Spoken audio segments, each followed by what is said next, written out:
Unpacking what your feelings are really telling you and the next direction you should head in.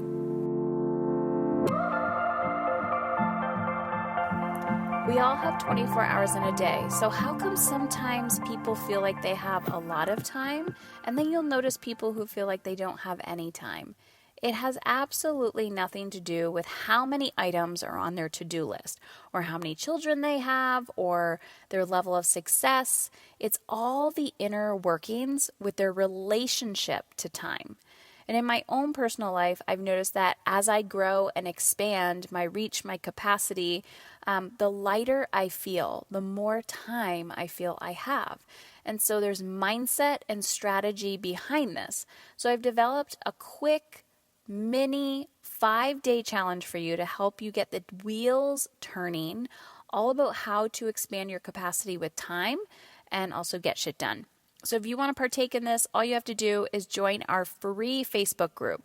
Head on over to heatherchauvin.com/challenge. Can't wait to see you on the inside.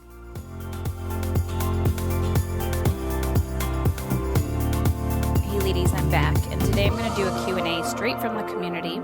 So I got this question messaged to me via Instagram, and she said, "Okay, Heather, when feelings arise, how do you figure out the difference between what you think you want and the information you are being fed by others? Which do you believe, how you feel, or what your mind is saying?" Okay, so this is a really good one. I get it all the time, especially when people are stuck in the first phase, because I find that there's many phases, but the first phase of manifesting, or the first phase of creating the life that they want, or relationships, whether it's in parenting, business, career, money, time, energy, like any area of your life, including parenting, because people think that's like some weird, like, relationship that, the same rules don't apply, which I totally disagree with. So here's the thing. You need to know what you want. And so I may say that to you, and you're going to be like, yeah, but Heather, how do I know if what I want is mine, or if what I, want is somebody else's? So you really have to be open and ask yourself, one, do I have a tendency to be codependent on other people? And how you know you're codependent on other people is when that person is not around, you might freak out a little bit. You might notice like you feel very uncomfortable when you are not with your children. And what I mean by that is you don't know what to do with yourself. You are always looking for permission or validation from others. And we all do that. I do that too. But really, you will not move forward with something without someone else's permission or validation. I see that a lot in partnerships and relationships. There's a fine line between somebody supporting you and somebody saying, if you do this, like, we're getting a divorce or whatever. So I'm just going to unpack this a little bit. Okay, so when feelings arise, how do you figure out the difference between what you think and what information is being fed to you by others? Okay. When I am quiet with myself and I take out my journal, and I know you all resist journaling, but it's the best thing for you, and you go pen to paper and you write, I want, I desire, I crave, and pick whatever journal prompt you want. It could be I want, it could be I desire. And you just start writing. Like, put a 10-minute timer on and just write for 10 minutes. Some of that might be fed from other people, and some of that might be fed from your soul. And I get you, because so much of who I am as a woman, a lot of that is fed culturally, right? Like, you have to look a certain way, you have to feel a certain way. And even though I bump up against like the beliefs of what culture is being fed to me, there's things that I really enjoy. Example, I want to feel good in my skin, meaning I want to look good. I want my legs to look good. Well, whose definition, like, who defines that, right? Is it me or is it society? And so much of what we've been fed as women and who we need to be comes from the expectations of others. So there's a part of that is unpacking it, and there's an evolution here. Where before I would say, I want to look this way and I'm going to like be all in and restrictive and blah, blah, blah. Now I'm like, I want to feel a certain way. And as long as I keep going after that feeling, my body will change, but it's the feeling that I'm really after. So I have to take the action that's towards the feeling. So just understand that some of what you want may be from other people's expectations. It may be from that. But this is where getting quiet with yourself really comes in handy, because this is a layering process. Oftentimes when I start working with people, they will say, I know exactly what I want and I'm going to go for it. And then they start to go for it and something shifts. And I was like, what happened? And they're like, this is not what I wanted. I realized that I was going after this dream because that's what I thought I had to go after. Or that was my belief around success. Or that was my, my husband wanted me to do this. My partner wanted me to do this. I find a lot of people in the online world, because they don't like their 9-to-5 job, well, not people in the online world, but they think like my life is all rainbows and kitty cats because I podcast and I do coaching and I work from home. But I'll tell you right now, when you work from home and you're staring at a computer screen all day, like you have some deficiencies, which is human connection. And so you got to compensate other ways. You got to get your ass out of bed. You got to be self-motivated. You got to do deep inner work. I also don't get a pension. I am self-employed. So, I'm also a breadwinner. I'm the one who needs to make the money. So I need to constantly look at my shit and show up and be creative. But here's the thing.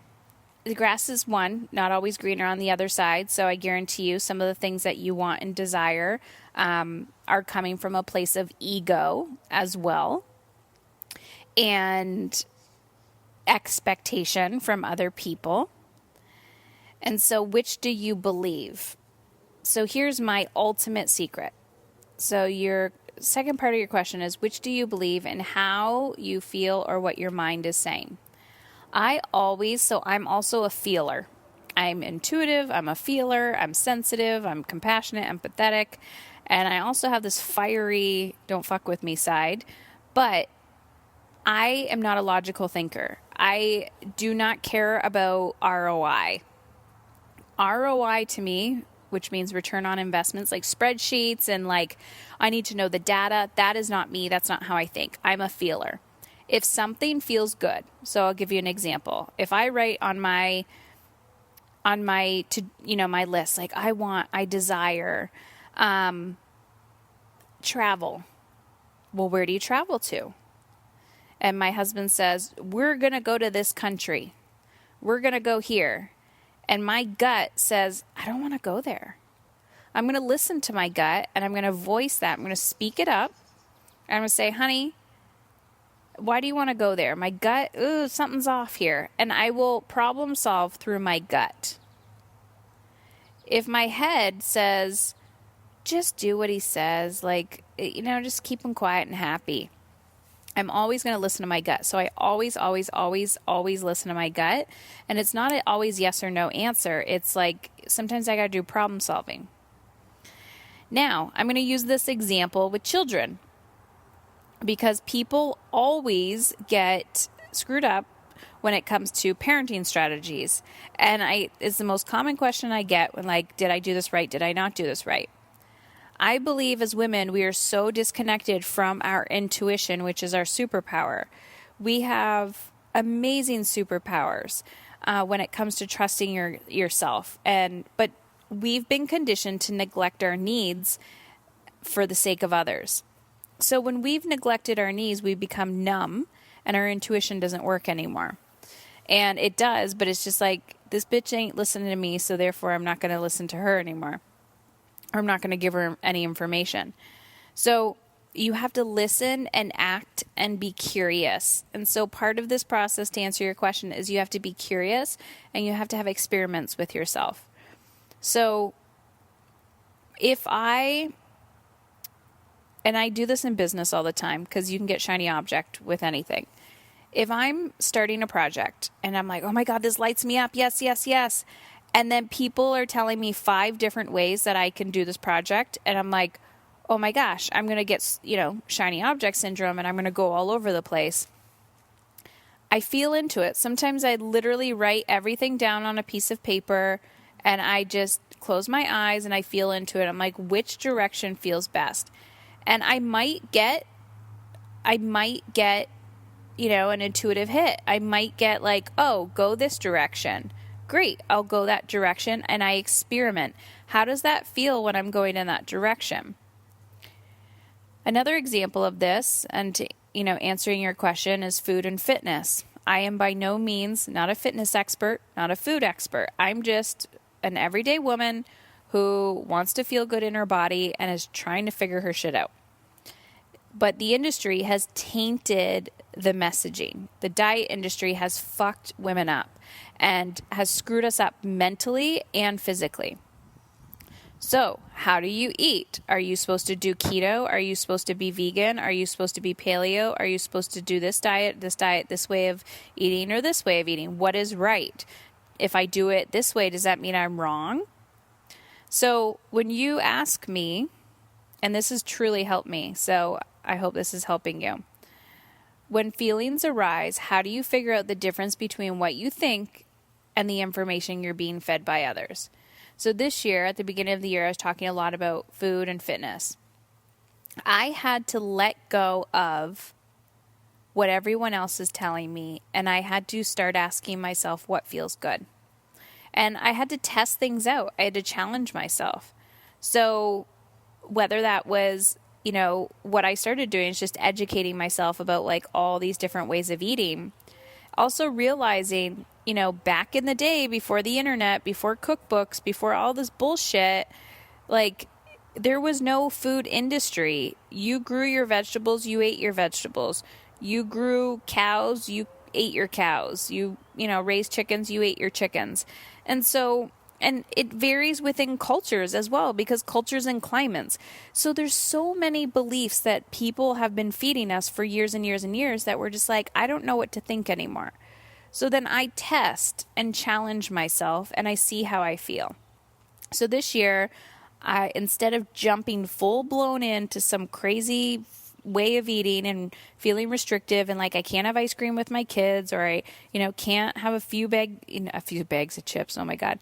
Handfuls of chips. I just decided I'm going to do what feels good and I'm going to ask myself what's really going on here.